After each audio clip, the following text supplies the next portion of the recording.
Baik, lanjut ke metode kedua, yaitu pengelompokan suku.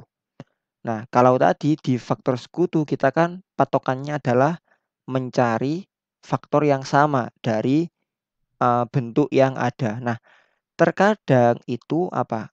Ada kalanya tidak semua bentuk aljabar itu punya faktor yang sama atau faktor sekutu pada semua sukunya.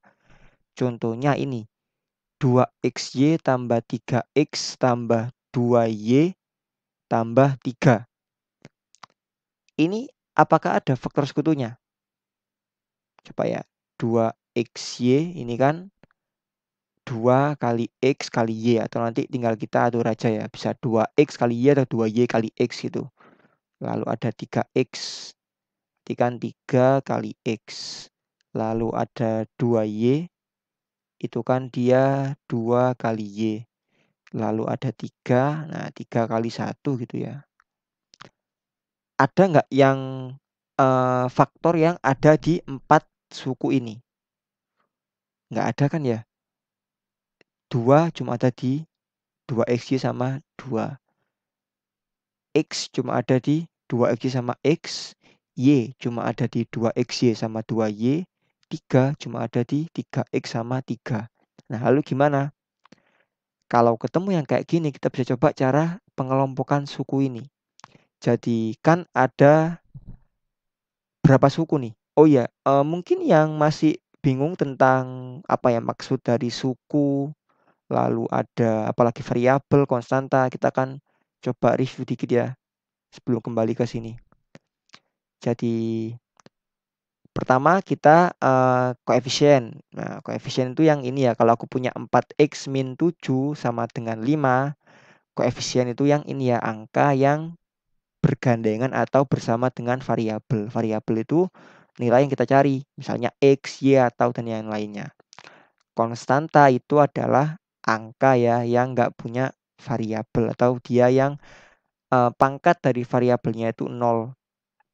Nah, terkadang koefisien itu juga bisa nggak berupa angka kayak 4 gini, bisa juga kayak gini. Ini kan bentuk umum persamaan kuadrat. Nah, A sama B ini kan koefisien, berarti A sama B itu ya angka gitu, bebas berapa aja. Nah, sekarang suku. Apa itu suku? Suku itu yang kayak gini. Jadi misal aku punya 4x min 7 sama dengan 5.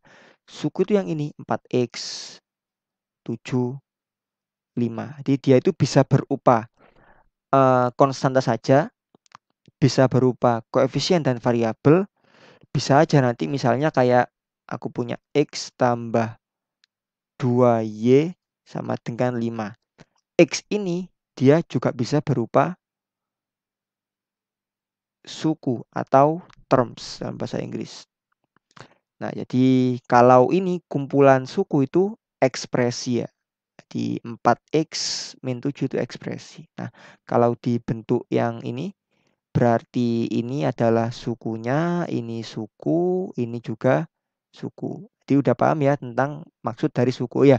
Biasanya suku itu atau terms itu biasanya dipisahkan oleh operator min dan plus. Jadi operator ini kan ya min, operator itu bisa plus, bisa min, bisa kali, bisa bagi ya. Jadi biasanya kalau suku itu dia dipisahkan oleh plus dan min. Kembali ke sebelumnya. Nah, jadi ini ada 1, 2, 3, 4 suku.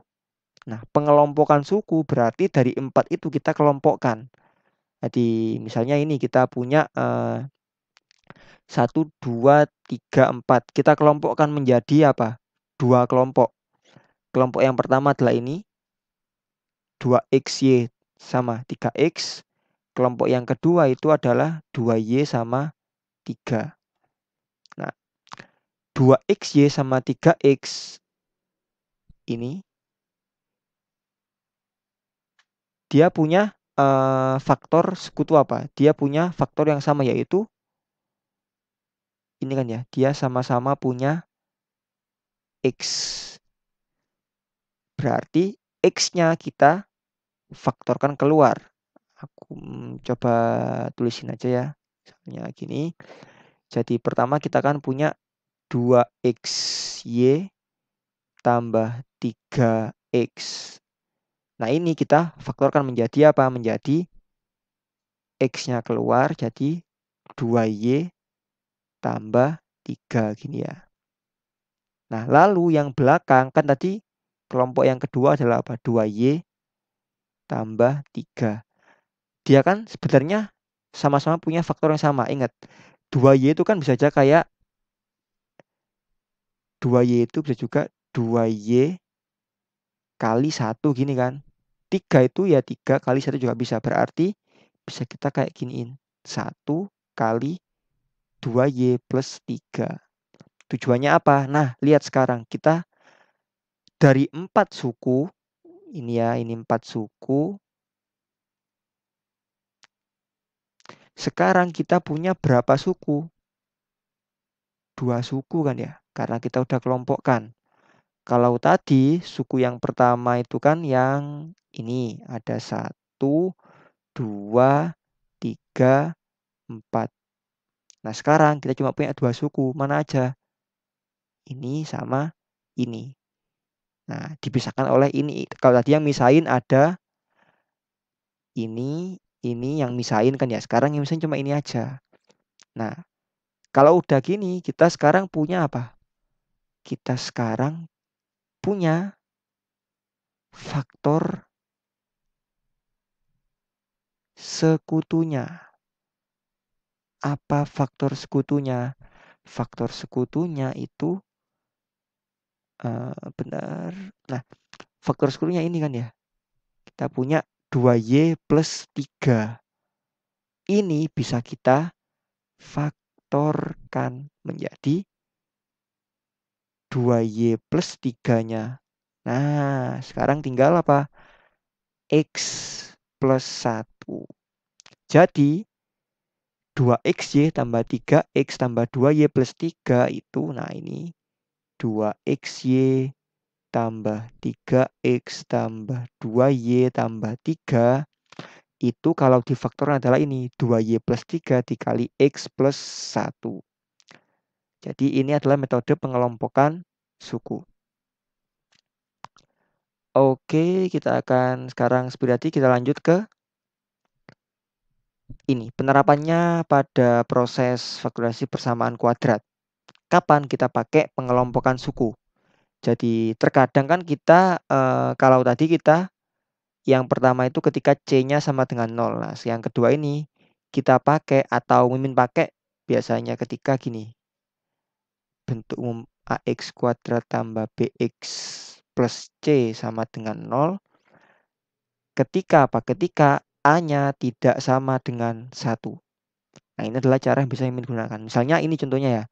6x kuadrat tambah 13x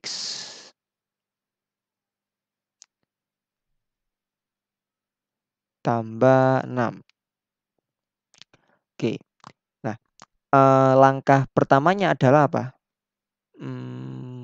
Mimin tulisin di mana ya? Di sini mungkin. Langkah pertamanya adalah kalikan A dan C. Nah, A dan C-nya apa? 6 kali 6 ini kan 36. Lalu langkah keduanya adalah cari dua bilangan.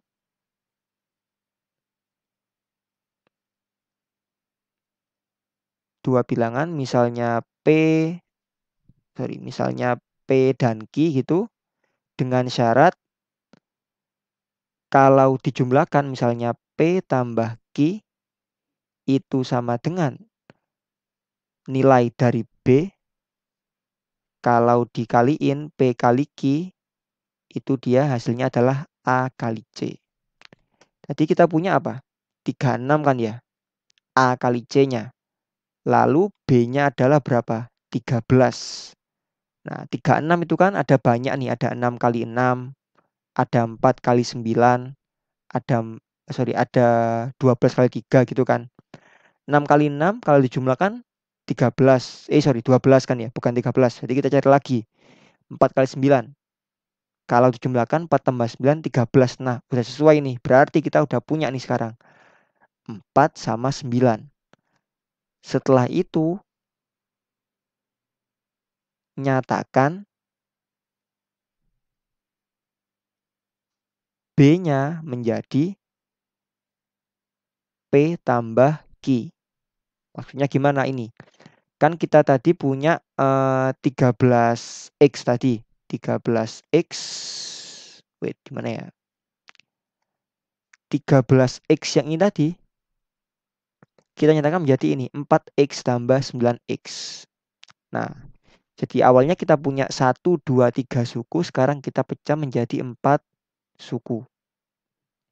Lalu kita punya sini 6X kuadrat tambah 4X sama 9X plus 6. Bentar gini ya. Nah, inilah. Dari yang ini tadi 13X ke ini ya.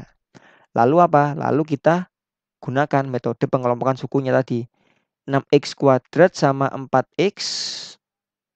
Faktor sekutunya berapa? 2X ya. Kita faktorkan menjadi 3X plus 2. Di langkah keempatnya adalah faktorkan dengan pengelompokan suku. Jadi kita punya sekarang 6X kuadrat tambah 4X itu adalah 2X dikali 3X plus 2. Lalu yang belakang 9X tambah 6, faktor sekutunya adalah 3 kan ya, 3X plus 2. Oh ya, faktorkan tapi tujuannya apa? Kayak tadi, di contoh yang tadi. Kita faktorkan, kita kelompokkan, targetnya nanti harus muncul ini ya, faktor sekutunya. Jadi dari sini kan muncul faktor sekutunya itu apa? Ini 3X plus 2. Nah, faktor sekutunya kalian keluarkan ini 3X plus 2. Faktor lainnya adalah 2X plus 3 ini tadi. Jadi faktor dari 6X kuadrat plus 13X plus 6 itu adalah 2X plus 3 tambah 3X plus 2. Jadi ini bukan satu-satunya cara ya. Ada juga cara yang lain kok. Yang bisa kalian gunakan untuk mencari faktor dari bentuk persamaan kuadrat yang A-nya nggak sama dengan 1. Cuma ini adalah cara yang Mimin pakai dan kalian bisa coba barangkali cocok. Oke, itu untuk metode pengelompokan suku. Setelah ini kita akan lanjut ke metode yang lainnya.